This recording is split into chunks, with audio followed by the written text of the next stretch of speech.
Praise the name of the Lord Jesus. Good morning. My name is Njoki Mithamo, a counseling psychologist, psychometric assessor, and HR professional.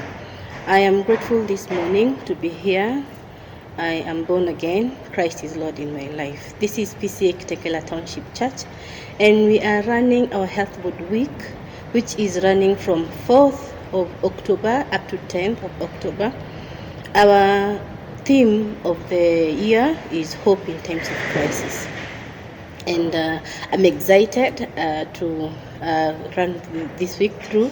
It's also the World Hospice and Wellness Day that was being observed sometimes during this week also.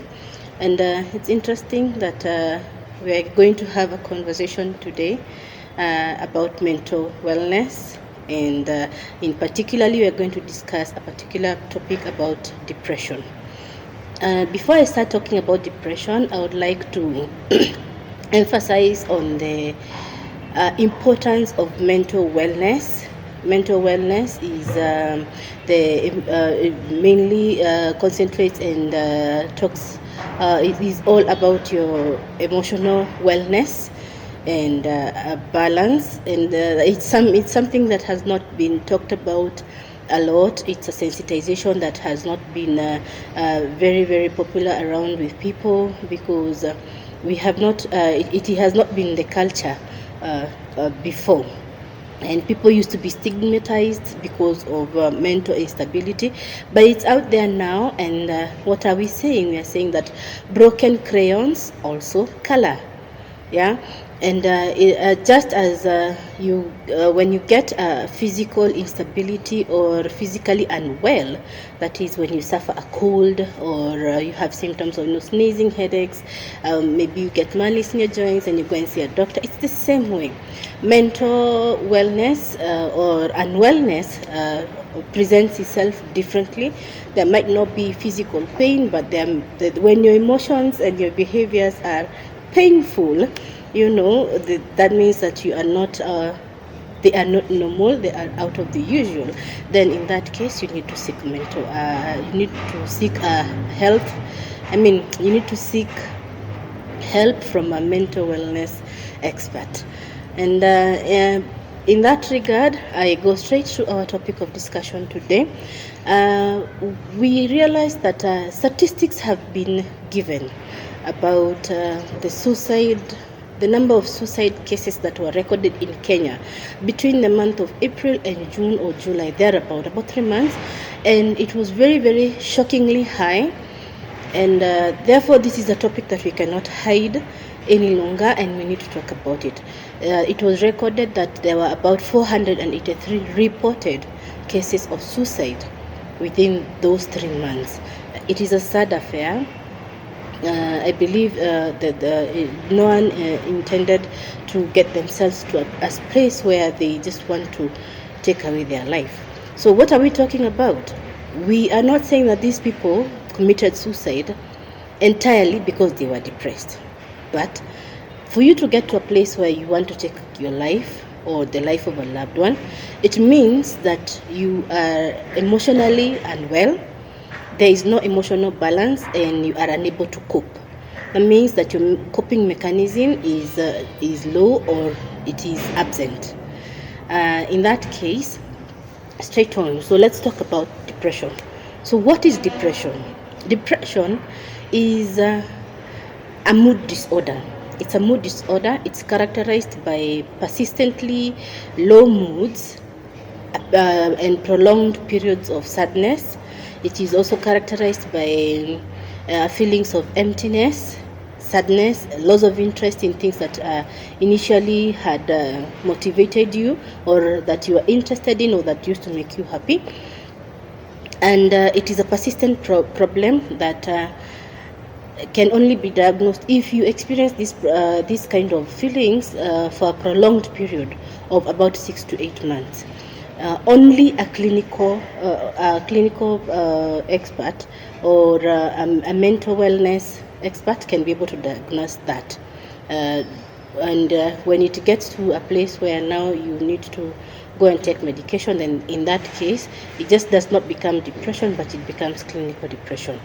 What are we saying? What is not depression then in that case?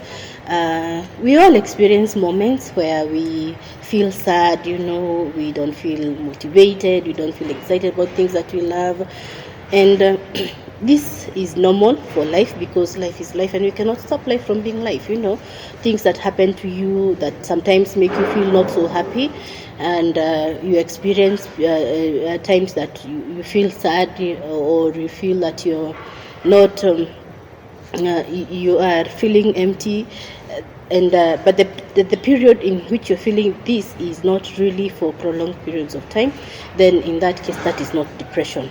It is also not the temporary responses that we get from life changing events that we get every day, or any challenges that we experience in life. That cannot be classified as depression. Also, it is not that when you encounter, for example, a period of grief, and you've lost someone that you have loved before, or you've lost someone close to you, then you feel that period of grief, you will not, unless it is prolonged and you have not been able to deal with it, then you cannot classify it as depression. But when that period is prolonged, that period of grief is prolonged, and somebody is unable to deal with the feelings of loss, then it gets to a place where somebody has experienced complex grief or complex bereavement. And in that case, you also need to seek help and seek support, so that you can be able to move through from that period where you have been stuck to a different kind of phase for grieving. So let's talk about, now that we know what depression is, how does it present itself? Depression, like we have said, presents itself when somebody, how can you know that somebody now is experiencing depression, or you are experiencing depression? We have talked about the time frame, that is 6 to 8 months, and in that time frame, the following symptoms, at least 5 of the following symptoms, need to present themselves every once a day, so that you can be able to be diagnosed, or so that you can be diagnosed with clinical depression. At least not less than 5 of the symptoms every once a day. What are these symptoms? We talked about prolonged periods of sadness, or depressed mood. There's also the feeling of emptiness. There is a feeling of worthlessness. There are feelings of guilt that somebody might be carrying along. This person also you might be very irritable. They get angry, very fast, and sometimes from very small things. There is reduced interest in things that somebody had previously enjoyed, involving themselves in, or things that gave them pleasure or happiness. There is unintentional weight loss or weight gain.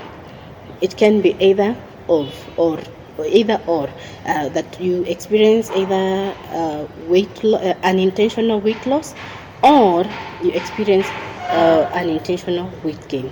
There is also in that relation, then it also means that your appetite is going to take a shift in either of the two sides. It can either be you have increased abnormal appetite, or very low or no appetite at all.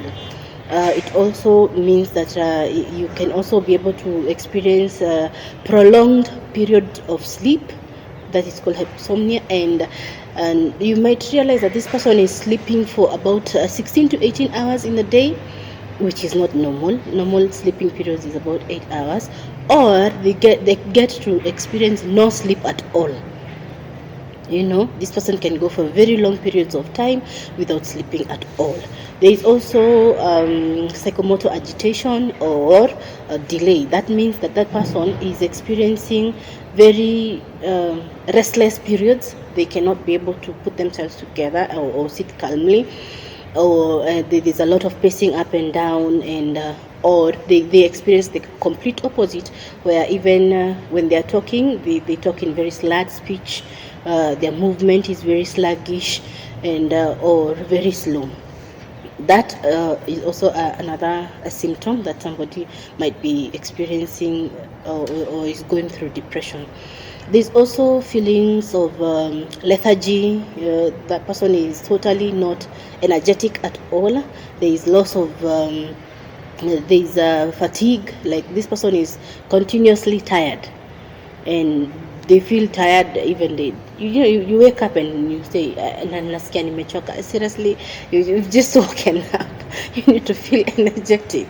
Why are you sleeping? Sleeping is supposed to re-energize you, but you feel that you've woken up and you feel tired already. That also could be a sign of it could be a sign of depression. Another thing would be feelings of hopelessness. This person has totally lost hope. Nothing makes sense to them. There is inability to coordinate, think, or make decisions, or just concentrate on something to finish through something. If you notice that somebody can just start something, then they just don't finish. They're unable to think, or if it's at work, their performance is very low because they are unable to, or very poor. It can be poor or low. Also, this person can experience long periods of withdrawal and isolation. They just want to be by themselves. You realize this person can want to be in a room, just a dark room where they don't want to draw the curtains. They want it quiet, totally quiet, nothing, no noise, no nothing, and they just want to be by themselves. It's important to just pick up that phone, call your friend, call your relative, let them know that you are still thinking about them, or just know how they are doing. It's very important to do that. Then another symptom that can also present itself is self-harm or self-mutilation. In this case, the people who use razor blades to cut themselves, and others use needles to prick themselves all over. So if you notice that somebody has gotten to that level, then it's important for you to seek help, or to make them understand that is not normal. And the last one and most important one is there is attempt to take their own life, or there is continuous thinking about the thoughts are recurrent about suicide. So that is also a very, very important symptom. So if you experience at least 5 of those symptoms every once a day for a period of 6 to 8 months, then it is very, very, very important for you to seek help. Also, what causes depression? You will ask, what brings about depression? What are the risk factors? I will combine the risk factors together with the causes. In the causes, there are genetical causes, the environmental causes. Our everyday life, you cannot be able to rule that out. So particularly, we might say, first of all, it's the life-changing events. Life-changing events, what does that entail, or what does that include? It might include periods of bereavement, where somebody has lost a loved one. That is very, very frequent and common. Then somebody is unable to cope with that kind of loss. It also might include when somebody is going through a period of separation or divorce, or relationship difficulties in their relationships with either friends, or even their own spouses, or even their own family. That can also be be a risk factor for someone to experience, that can cause somebody to experience depression. There is work-related stress. When somebody is experiencing work-related stress, there's too much pressure from your workplace and you are unable to handle it, then in that case somebody might experience depression. Another thing that can cause depression is loss of financial resources or problems, financial problems. For example, if somebody had a job and they have been fired, or their salary has been, downsized, or you had a business, it's no longer workable, it's not bringing in the income that it was supposed to be bringing in, then that can be one of the many reasons that can cause depression. Or maybe you have experienced a loss, say, like for example, those people who experience fires in Gikomba, if it's something that you had not taken precaution of, like taken an insurance, but still it is a loss, and it's not something that you had planned. Or burglary, or people come and steal your money, or you're swindled. That any financial kind of loss can be a cause. Also, there are things that those things that you have developed stress over time, and this stress has graduated. You did not deal with it at an early stage, and now it has graduated. Then it becomes acute stress, and that can be a cause of depression. Another thing that can be a risk factor is your personality. There are people who, either by virtue of how they have been brought up, they have not developed coping mechanisms, or they are not assertive enough, or they don't have enough, or they're not equipped with enough life skills. That can bring about depression. However, another thing that you would say that can bring about depression is you need to take a personality test to also get to know what is your personality, and what are the main traits about your personality. In the category of those who fall under the neurotics, these are the cholerics and the melancholics. These two categories of people experience, they are very hot flared in terms of temper. They are very controlling. Some are very they don't know how to forgive easily. They hold on to grudges very easily. That can be another reason as to why you are exposed to that kind of you are exposed to depression. Another thing that we will say, which is very, very, very important, is unresolved childhood experiences, which are adverse. They're called ACEs, adverse childhood experiences. These experiences, you will notice that even in your adulthood, your childhood really informs who you are today. So if you have experienced the following, you have experienced or you've grown up in a home where there was excessive physical abuse, there was emotional abuse, there was sexual abuse, there is neglect, elements of neglect, there is abandonment, there is use of alcohol and other forms of drugs, there is domestic violence, there is criminalization, there is loss of a parent, either through incarceration, separation, or divorce, or death, or the incapacitation of a parent through any form of medical illness. Then that can also be a risk factor that can cause you to be exposed to depression, or if your parent was suffering depression. If you have gone through at least 3 out of the 10 experiences that I have mentioned here, it means that you are exposed. So if out of the 10 you are above a third, or above a third of the 10, then you need to interject, talk about that, see a specialist who can help you to move from being stuck, and from how those experiences inform the person that you are today. Why? Because we want to prevent you from experiencing depression, right? Yes. So what else are we talking about? We're talking about other things that can cause depression. Use of recreational drugs. Recreational drugs, this includes alcohol, cigarettes, bang, cocaine, heroin, and other cat and other forms of drugs.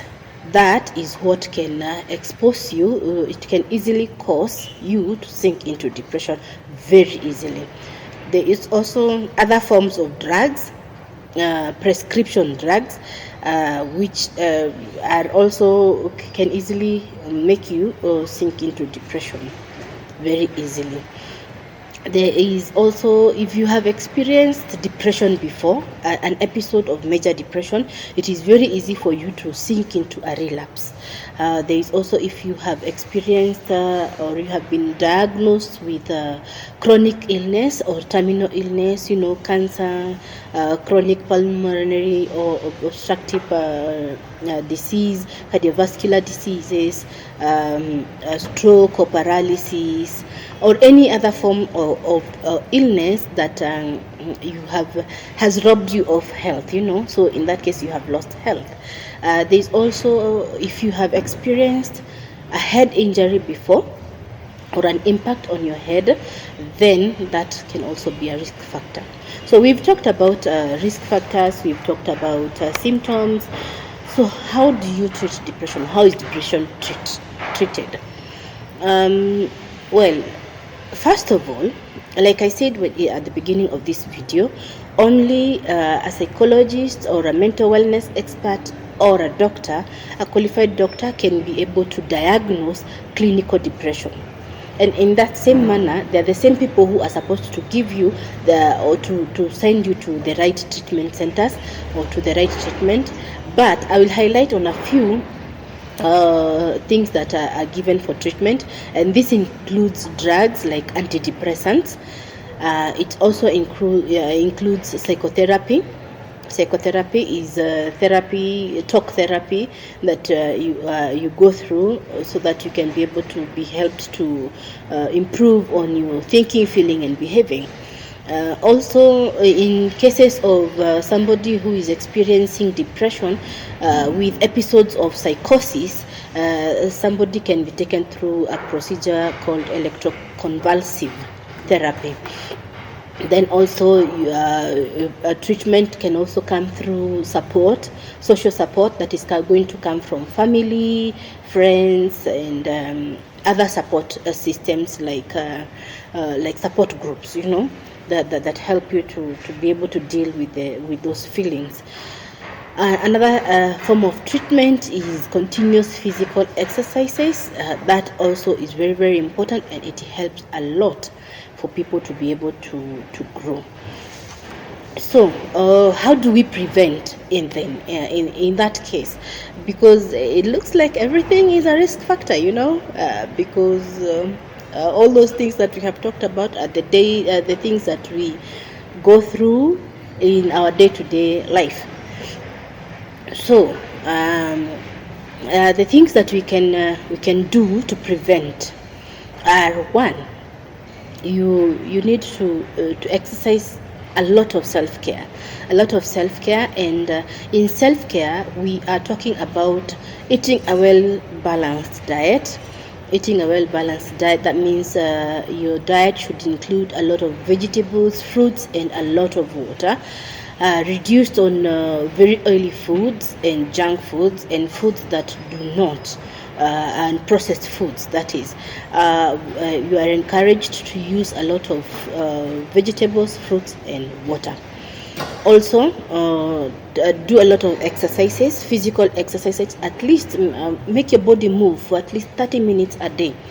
When your body is very active for those at least those 30 minutes, there are things like endorphins, dopamine, and another hormone called serotonin that are released in your body, and they are categorized under the feel-good hormones when you exercise a lot, and those hormones help you to exactly do that, feel good. Everybody wants to feel good, right? Yeah, we need to use a lot of that. So another thing that you can do is take nature walks. Take a lot of nature walks so that you can connect with nature. When you're connecting with nature, it's very, very, very, very important to go through, take a lot of fresh air, walk around, and nature gives you life. Nature is life, and it is going to give you life. So to the next one. Another thing that you can do is to ensure that you are emotionally well balanced. How do you bring yourself to a place of emotional balance? It is through listening to yourself. How do you do that? To another point, it is self-awareness. Self-awareness helps you to be able to be emotionally well balanced. In that case, when you're listening to your emotions, like when you get angry, just stop for a minute. Just listen to yourself. Ask yourself, am I angry? You have a conversation with your inner person. Am I angry? Yes, I'm angry. Why are you angry? What are you supposed to do when you're angry? Is what you're about to do the right thing to do? It's very important to get yourself to that place. And when you get yourself to that place of be able to responding to whatever is coming to you, because things are going to come to you, but when you are able to respond, then in that case you are able to stabilize your emotions, and that can be a very, very, very good tactic to prevent depression. Another thing is as simple as get enough sleep. 8 hours. 8 hours is not too much. 6 to 8 hours is not too much of your time. And avoid recreational drugs, alcohol, cocaine, smoking, anything of that kind. Please avoid that. Also, be at a space where you don't bottle up emotions. Everything that comes to you, if you bottle up emotions, then they rob you of happiness, they rob you of joy.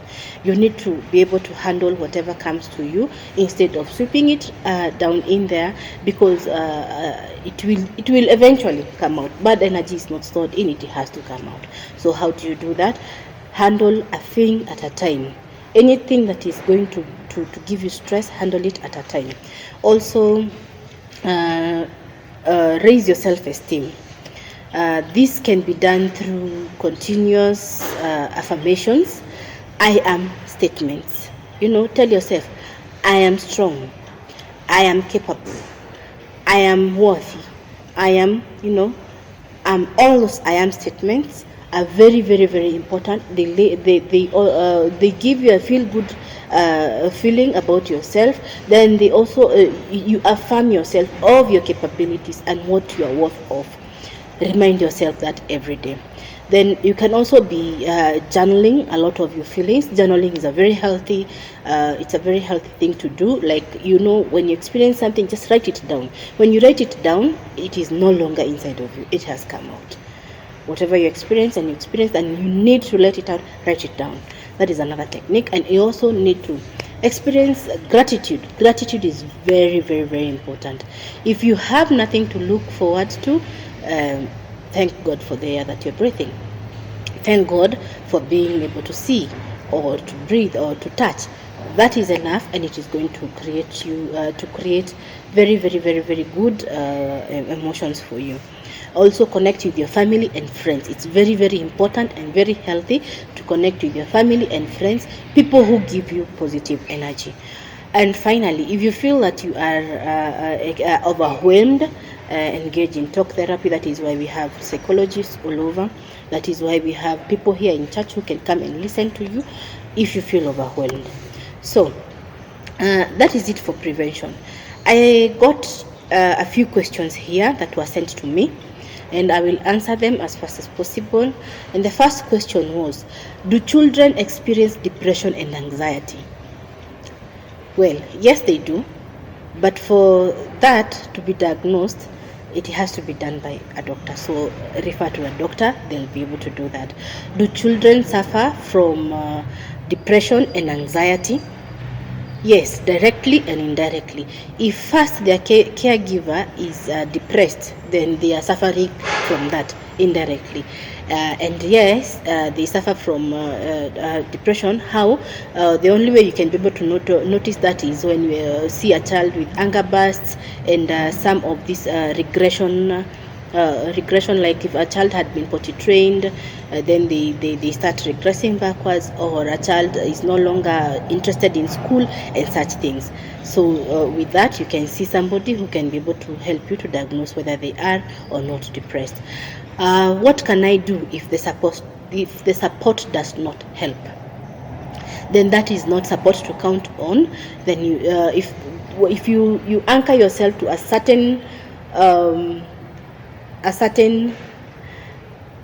support system and it does not help, then just leave it to another one. And also, can you prevent mental health problems?